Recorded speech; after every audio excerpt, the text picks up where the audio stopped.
Welcome to Storycomic Presents, where we interview amazing storytellers and artists. This is episode 271.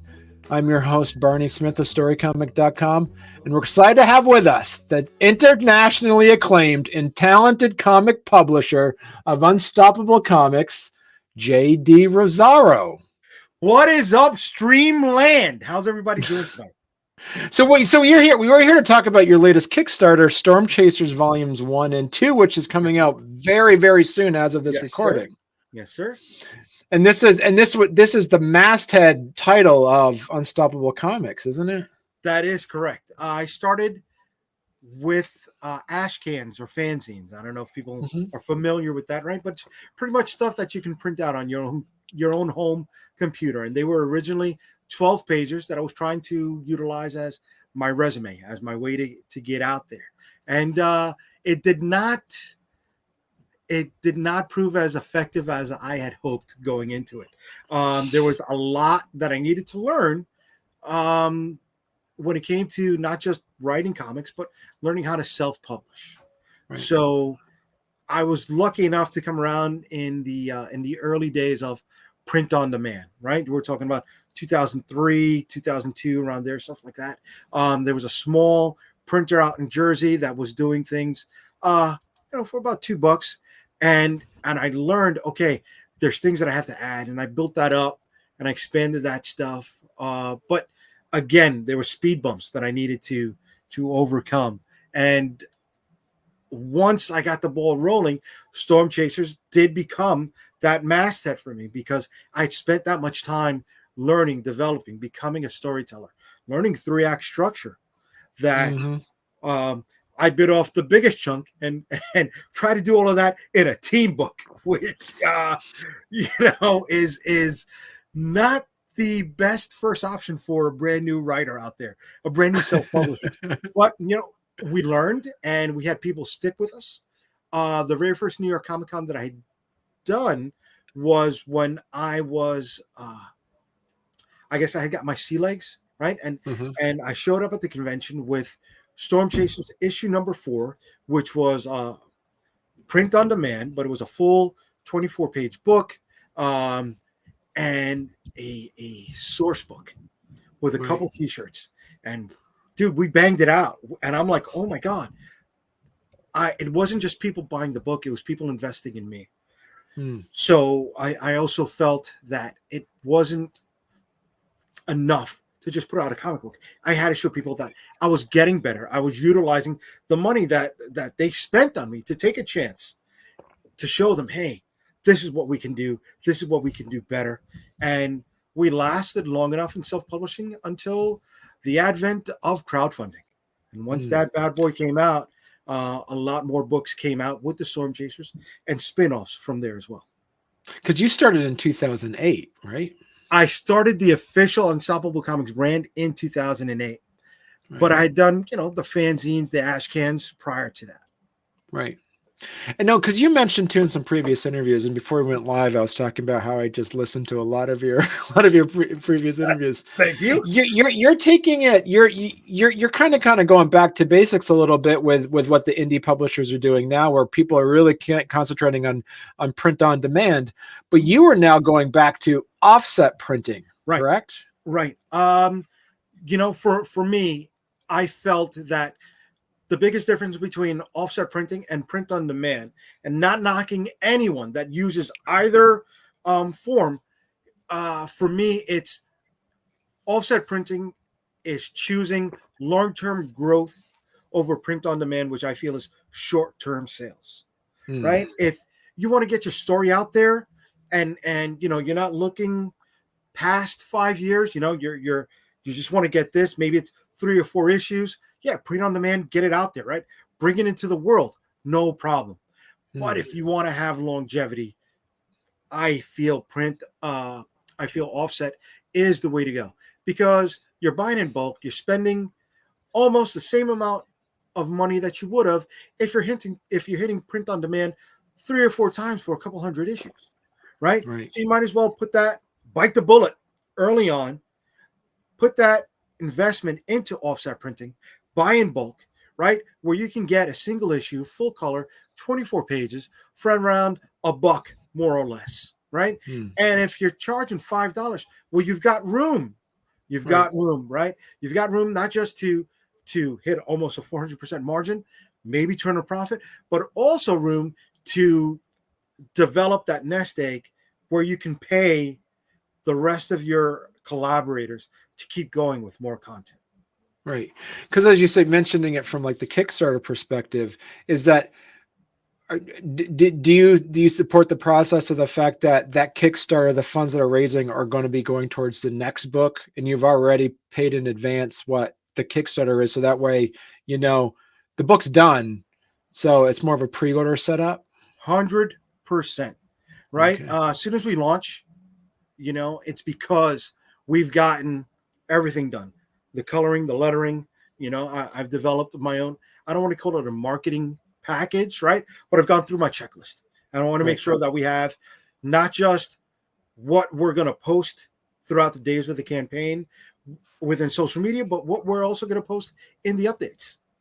And so you already have that planned out, you said, right? Yeah. And that's yeah. And how was your new upcoming, as we mentioned, Stormchasers Volume 1 and 2 coming out? What have you tweaked as compared to your previous? Was it 11 or 19 Kickstarters that you've done? I think this one may be my 19th or my 20th. I'm not 100% sure. The last book we did, which was called Limbo, Open Almost All Eternity, was my first book that I've become a publisher, and we published other people. A team of creators who are based out of Colombia who are looking to get a foothold in the States. Some of the guys I had worked with before in doing colors and stuff, and things worked out, and we were able to do that. So I don't know if that was my 18th or my 19th. So looking back and whatever that one is, we go to the next one, and this is either my 19th or my 20th.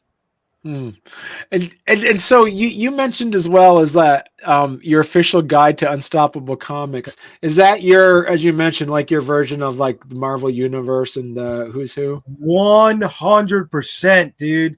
That is my, that was my encyclopedia as a kid. I wasn't reading Huck Finn. I wasn't reading Charge of the Light Brigade. I wasn't reading whatever they were telling me to read in the 7th and the 8th grade. But you put a comic book in front of me, dude. Right. I mean, back and forth every day of the week. And that handbook was just like so much information in that page and a half that caught me up on so many years of Marvel that I had never had access to. Right. The comic book shops that I found here in New York were very few and far between. And it wasn't the comic book shop that we see today. It was just a guy with a cigarette, an ashtray, the glass jewelry case with books lined up on it, and a fold-out table with books lined up on it. Dude, it's scary, but had remember the you got to stay away from the strangers and vans, right? Yeah. Man, had somebody rolled up in a van with comic books, I would be like, I would have ran right in, So that's what comic books were for me. They were affordable. I come from a blue collar family. My father passed away when I was very young, so there wasn't a lot of money for extra stuff. But a comic book back then was 50 cents and $2, brother. Woo! You know what I mean? Happy New Year to me.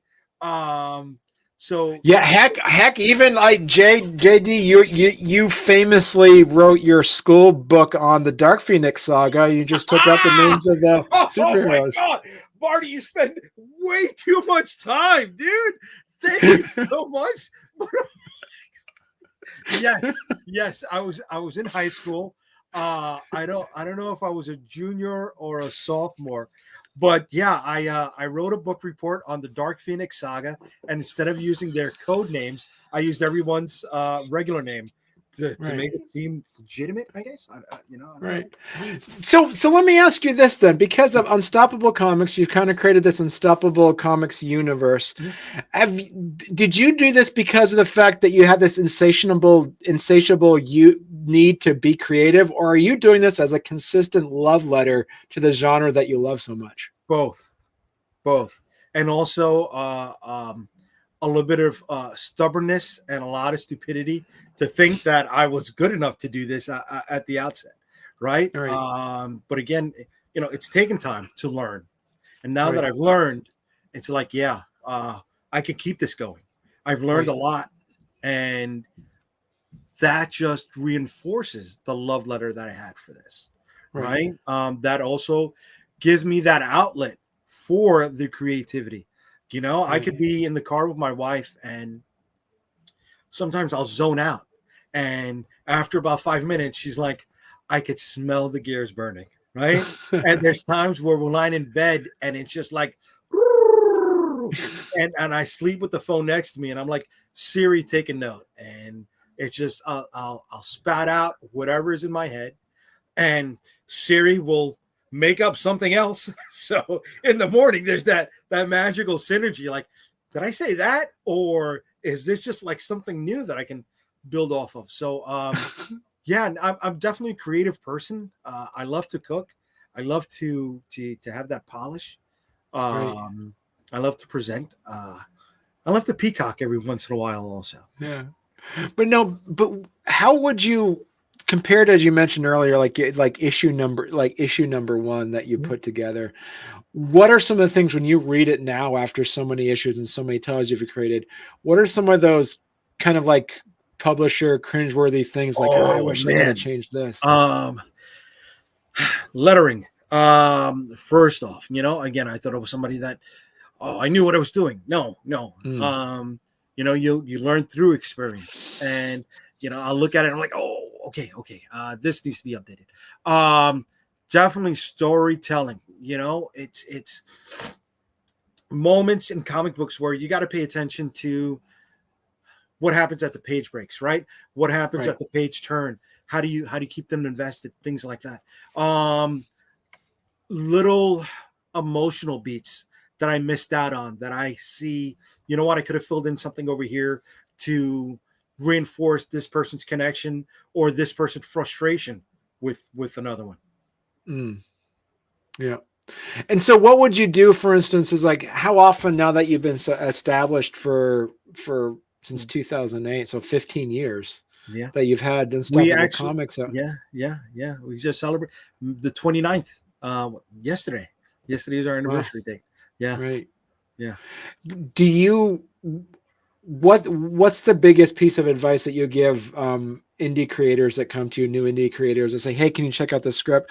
What's the one thing that you've noticed across the board that you want to just give blanket advice to new creators to always For do sure. X?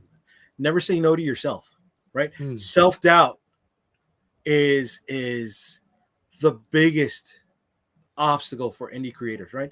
Right. Some people never believe that they're good enough when they are, and they'll come to you with the script or with a book, mostly a book. It's really hard to read a script at a convention, and they're prepared for that cringeworthy moment of you breaking their heart, right? And it's like, you got to learn how to get over that. You got to learn. When I was taught how to ice skate, the first thing they did was make sure I learned how to fall, because as long as I knew how to fall, I wouldn't be scared of falling. So when you're Hmm. not scared of that, you can pick up things a lot faster, and that is tied into that self-doubt. Right. And so many creators are just, they can't get over that I think I can moment to I am doing. Right. And what about some of the ones where you've seen those creators who are like, you need to do this again? Like, so that they might be too confident in what they've created. You're like, no.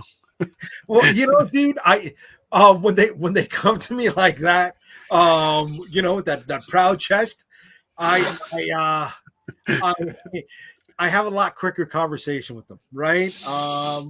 It's like, okay, you obviously are in a place where you know where you're going. Good luck, good luck. And I hope to see you at a convention sometime soon. I'm not gonna dump on anybody, bro. I'm not gonna dump on anybody. But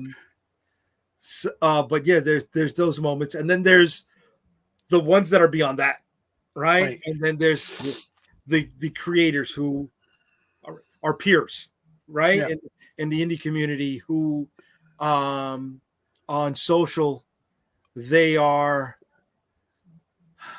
touting their achievements at conventions when they're right next to me giving away their books, saying that they've sold out for the day. And I'm like, dude, you were begging me to take a copy, come on, bro. Again, I'm not going to tear down your building, but don't fake it around me, bro. You know what I mean? Don't fake it around me, because then the New Yorker with the chip on his shoulder, he'll come out and there's only so much I could take before I'll start to be like, shut up, bro. Shut up and just stay over there. And that has happened. So I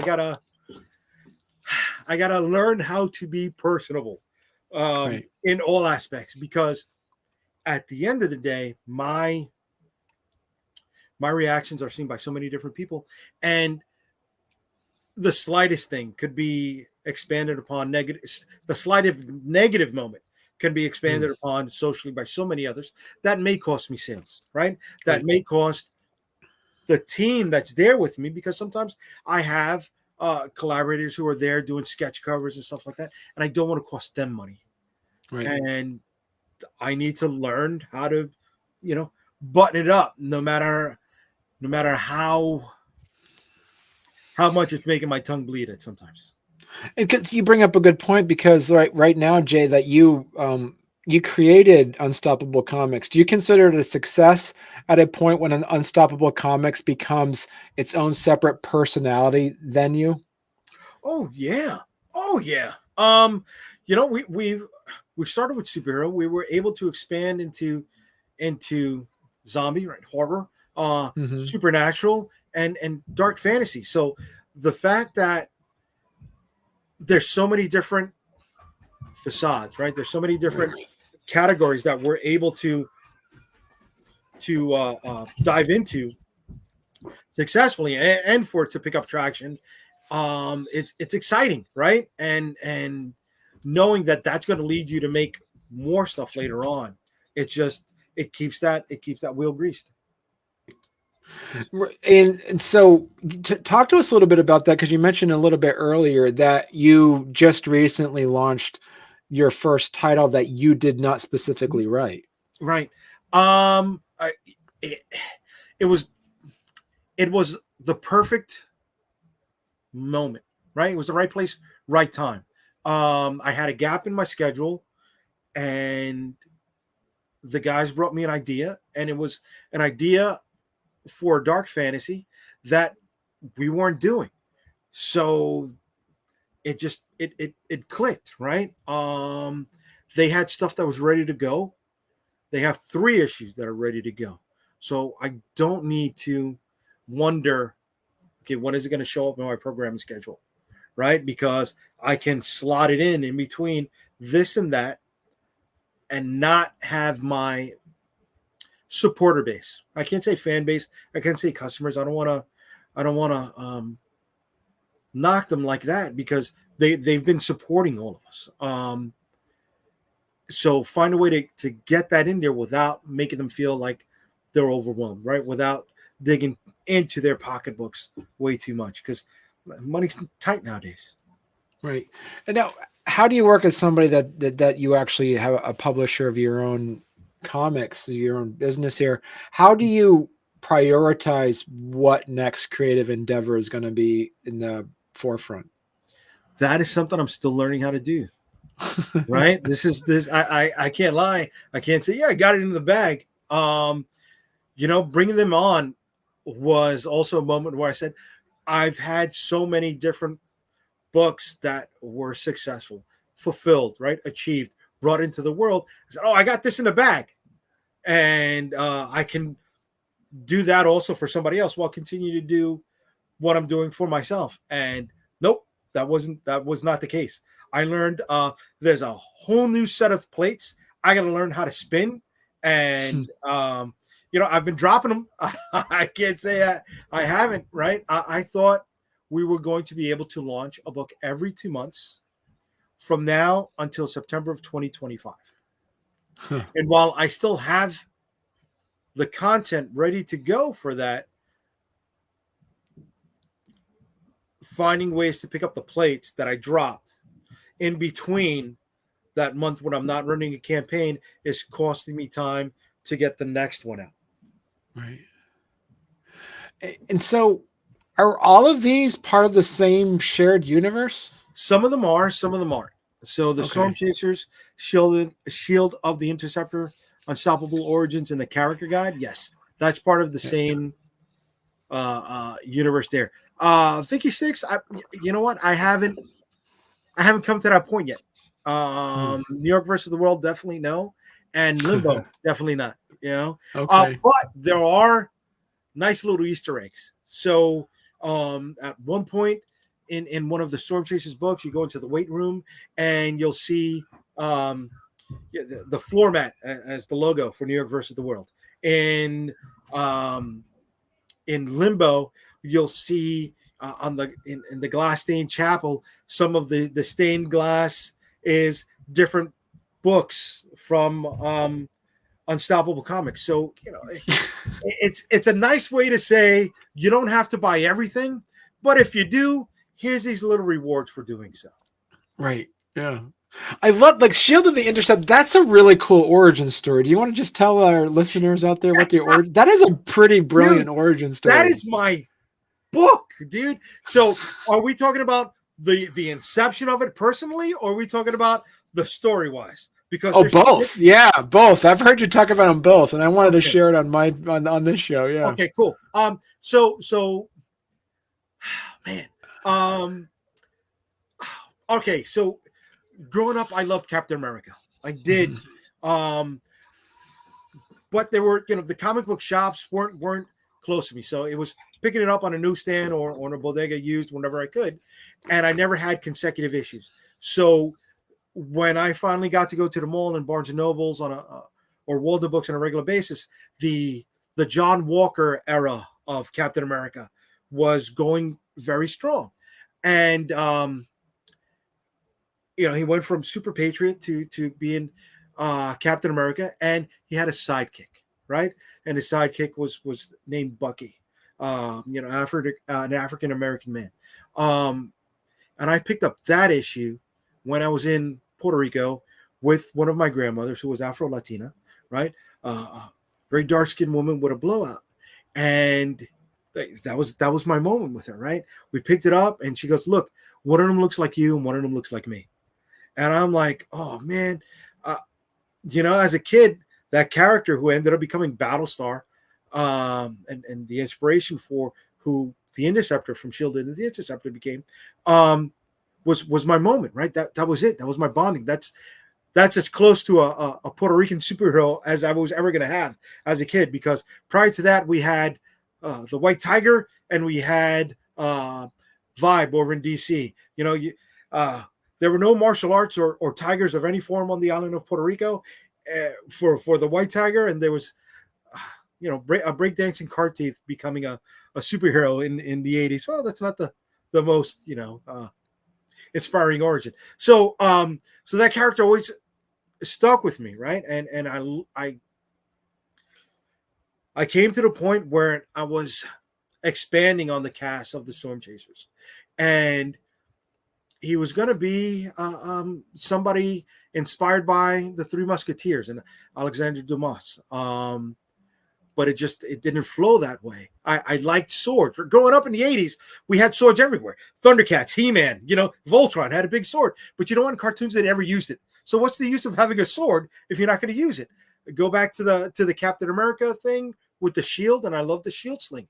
So it went from being a French swordsman to maybe going towards Excalibur to what if there was a shield that was supposed to be paired with the sword Excalibur, right? And that got me to a point where I was like, oh my God, I can travel along those mythological lines of storytelling, but not be bound by it, right? I mean, when I was doing research for it, I found King Arthur had a dagger, he had a spear, he had a cloak made of owl feathers that helped him turn invisible. but I never found any mention of a shield. I was like, this works, right? And when I play those parallels against Captain America, it's like his shield's origin is based in science. This shield's origin could be based in magic, and it's a great way to unexplain things, right? Oh, it's magic, right? You can't define those ideas specifically until you get further along in the mythology and the storytelling. So just it opened up so many different avenues for me to explore, and I found I was able to flesh him out a hell of a lot quicker, and a whole lot more than I was with almost any other character within the Unstoppable Comics universe. So talk to us a little bit about Stormchasers and how does Interceptor fit within that? All right. So going back to my roots, right? My family is from the island of Puerto Rico, and one of the things you learn as a self-publisher is doing a niche of a niche of a niche is really going to limit yourself selling into the broader spectrum. So one of the characters in the Stormchasers is based in Taino Indian mythology, right? And those were the natives from the island of Puerto Rico, one of the groups of natives. And I found out about that mythology when I was in college, and that stuck with me. I just didn't know how I was going to use it, right? I was 18, 19. But it was always in the back of my head. And that's that character with the red and the blue with the big upside down star on his chest. Some people said he's looked like the Punisher or whatever. So I found a way to tell that story, but within the group, right? So I was able to satisfy my creative urges, but also reach that broader spectrum, utilize the international team, a la Giant Size X-Men, right? Fine. Okay. I'm not selling just one niche to a niche person, but I'm trying to reach other individuals. And, the team is based off of people I grew up with. One of my best friends growing up, his dad was from Thailand. So we have a character who's included with that. He's not the generic martial artist, right? There's more mysticism behind it. Stuff that I learned spending almost every day in his house. I grew up not far from a very large West Indian community. In New York, the area is called Far Rockaway. So that's where the character's name Rockaway comes in, right? And he's of West Indian descent. My neighbor was Russian. That's why one of the characters is like that. And just not trying to play demographic bingo, just utilizing the people that were in my life, the people I grew up with, those that I went to school with. And Interceptor, he's part of the Stormchasers. He is part of the Stormchasers, so he comes out later on. Like I said, it took me a little while to gain my sea legs. So we went from the transition of issue number 4 to issue number 5. Something happened. The team, because of their bickering, didn't go so well on a certain moment. And our lead character, Miss Freedom, the story behind her is she's just looking to get her baby back, her child, and she's reaching out to the team that she used to work with to help her do that. So she needs to find a new team to help her rescue the other team. And that all comes together because they're locked up in the same place that her child is being held. Right. And these are one of the things you learn in storytelling. I remember James Cameron saying, how do you make a female lead be something that a male audience will gravitate towards? And it's that mother-daughter story, right? It's Ripley and Newt, and she's got to save her child, even though whatever it wasn't the exact blood relations. I'm like, that's how you do it. That's how you take, the superhero genre, which is male oriented, and when it comes to purchase power, and you get them to say, I know what it's like to have a mother, because for a mother to go after a child, because I have one, or I'm married to one, right, as a parent or whatever. And once I was able to lay that groundwork, it opened up different ways to tell the story. Okay. And so the Kickstarter that you're launching now is Stormchasers Volume 1 and 2, but it's the first 8 issues. Correct. So the first volume is already done, is already printed. We're looking to raise the money to print up the second volume, which collects issues numbers 5 and 8. It's going to be full color, 100 pages plus, because there are going to be extras in it that will be achieved with stretch goals. A nice little chibi gallery, famous fake battles, and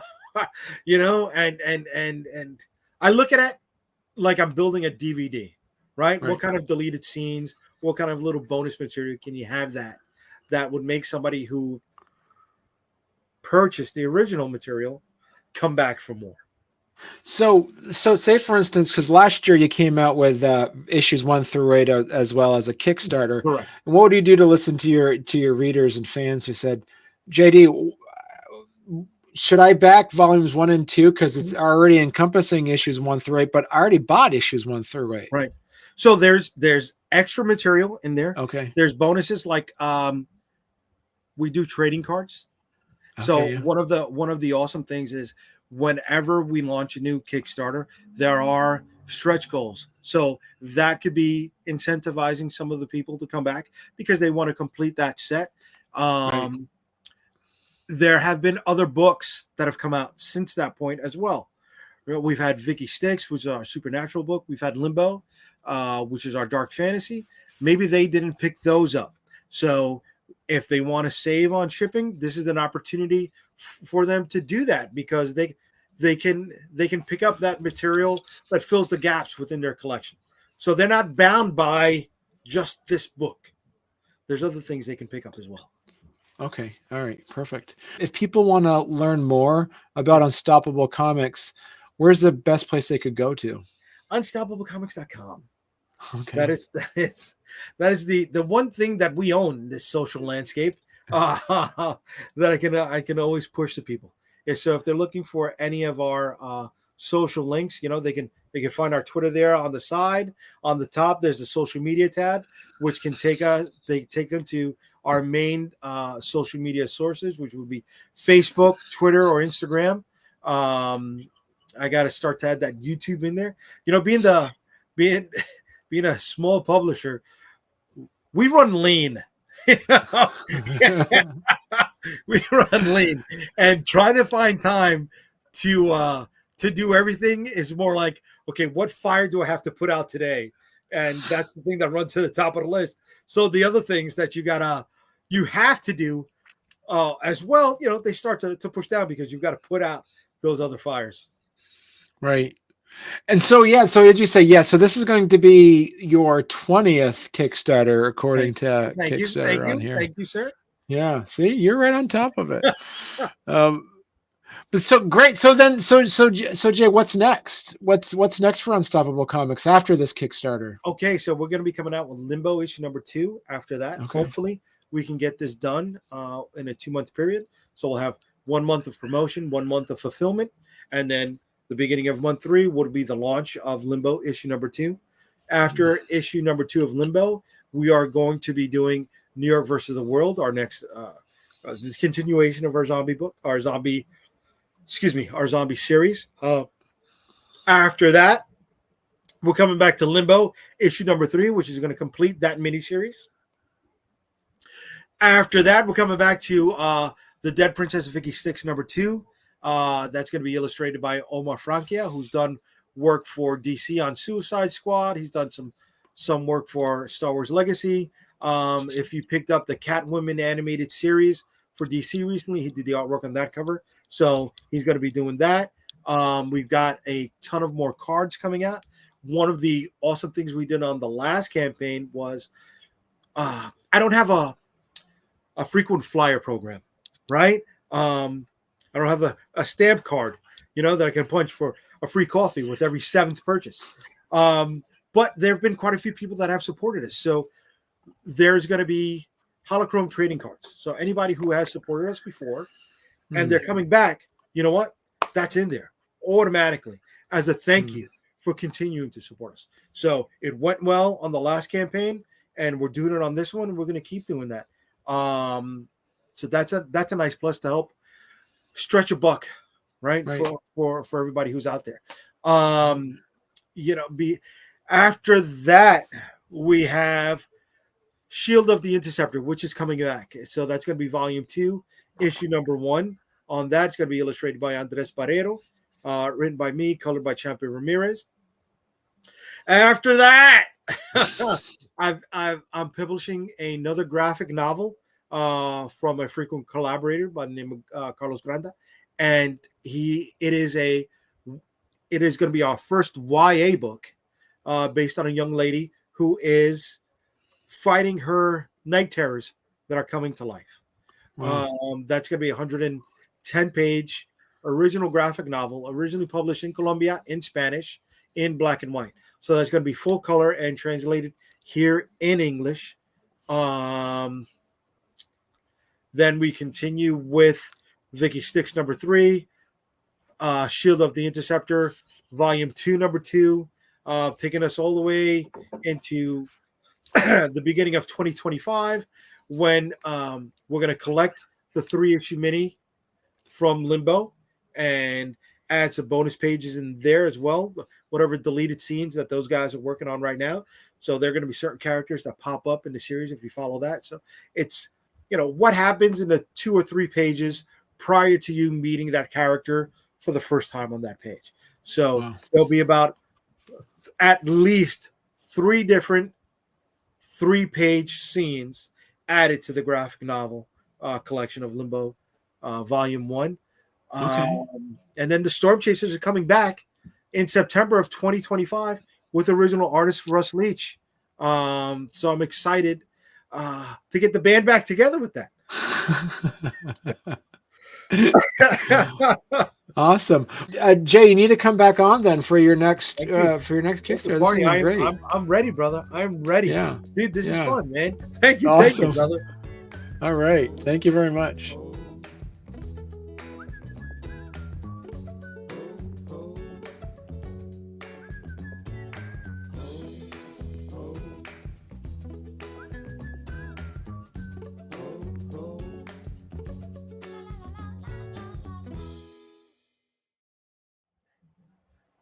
Barney, I lost you. You're on mute there, buddy. You got the mute symbol on your. Yeah. So the kids were running upstairs, so I had to. It happens. It happens.